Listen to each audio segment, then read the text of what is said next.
One of the best tools for writing on a birthday cake or any kind of cake is a parchment pastry bag, and I'm going to show you how to fold it. You want to start with a perfect triangle, and one thing that I recommend is that you just buy the triangles already cut. That way you get an absolutely perfect edge on the bottom as opposed to when you try to cut them yourselves.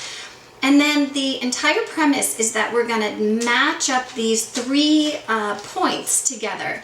And so what I'm going to do is I'm going to start with one of these points and I'm going to fold it into the top and match up these 2 points. So that's my first move. Then what I'm going to do is I'm going to take this last point, fold it over the top of the bag, and bring that one up to match the other 2 points. Now you may or may not, grab that again, you may or may not end up with an absolutely tight point.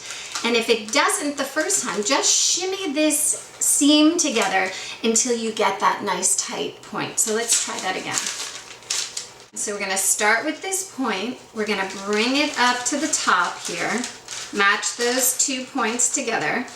Then the other one will fold over the top and also come and match those 2 points so that you have all 3 together. We'll shimmy that seam until it's nice and tight at the bottom.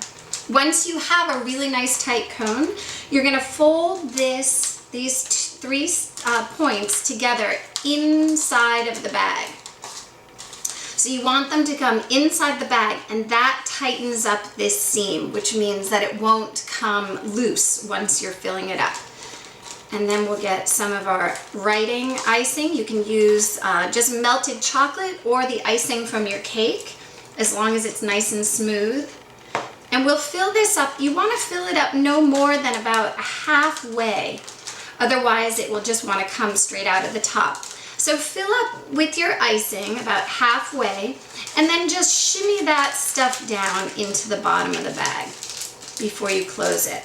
And then to close the bag, you're again going to fold away from this seam so that your bottom won't open up. And so I just fold it this way and then roll that, and you can see that as I'm rolling it, I'm tightening this seam.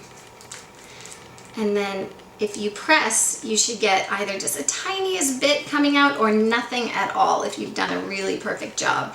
And then I'm just going to take my shears and I'm going to cut a tiny bit off of the end here.